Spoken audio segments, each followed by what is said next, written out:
Hey guys, how are you doing today? It is Free Game Friday. I hope you're having a good day. My allergies are still kicking my behind, guys.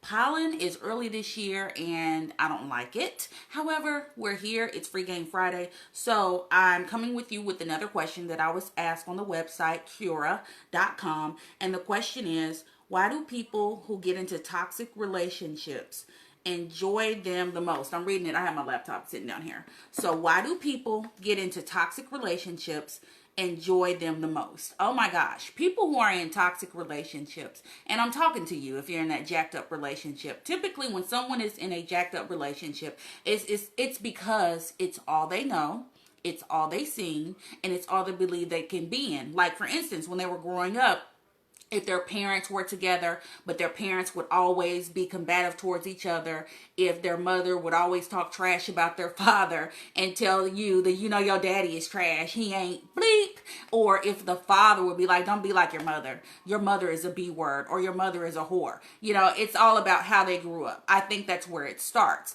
And then because that's all they see, when they grow up, they don't know how a relationship is truly supposed to be. So then they attract what they've seen growing up. And when they attract that, they believe that it's normal. So they stay in it and they just go back fussing and fighting. And now they truly feel like that is what a relationship is supposed to be. And typically people like this have all the drama, and it seems like they feed off of the drama.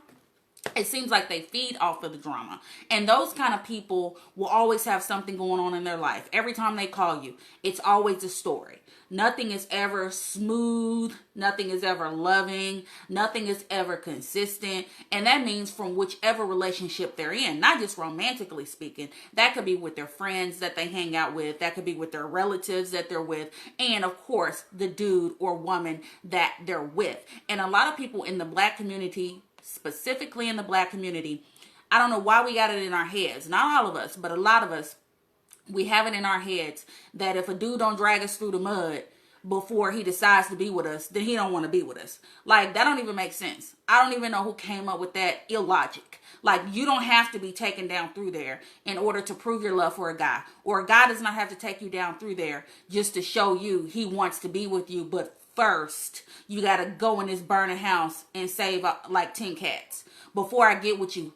First, you got to run down the street naked, do 10 jumping jacks, then run back and do a cartwheel. Like, that's ridiculous. Like, proving your love isn't about sacrificing who you are, jumping out of character, turning into someone else, showing up as someone else, doing things that don't make sense. That's toxic and it doesn't make sense. However, when you're not in a toxic relationship, your partner will challenge you. And what I mean by challenge you, they'll challenge you to be better. Like if you're always late, they'll challenge you to get up earlier. If you're a procrastinator, they will challenge you to have a to-do list and set your intentions. That's what a relationship looks like. They will challenge you, not try to break you down. And I know there's a saying out there that men will try to break a B word down. Like, if he's trying to break you down and break you, that's toxic. That's a red flag. So if you feel like you're broken, or if you feel like the life is being sucked out of you, then chances are you're in a toxic relationship. And remember, the umbrella of relationships isn't all about romance. I just said it. It can be your friends. It can be your relatives too. It's all under the umbrella. It can even be your coworkers. So if you're in a toxic relationship and you're feeling, the number one sign will be, your gut will tell you, this is not right. I feel bad about myself. I feel drained. I don't want to get out of the bed. I don't want to see this person. If that person is calling or texting you, you'll be like,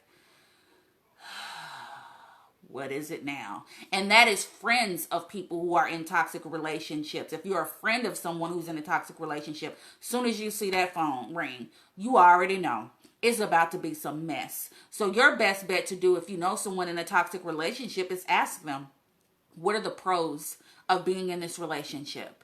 And typically they can't come up with nothing. And if they do say, but I love that person, slap them silly. Slap them right across their face. Because they need to be slapped. But don't do it, because I don't want you to go to jail and get in a fight. So, but seriously, when they say that, you then have to be that good old friend and challenge them to do more, become more, and attract better. So, who do you know that's in a toxic relationship? Have you been in a toxic relationship? I have been in toxic relationships over the course of my 39 years. And so I know what it looks like. And so I can identify the red flags. That's why I can let you guys know. And the last thing, when it comes to toxic relationships, some of those friends might act like they ride or die for you when you up here.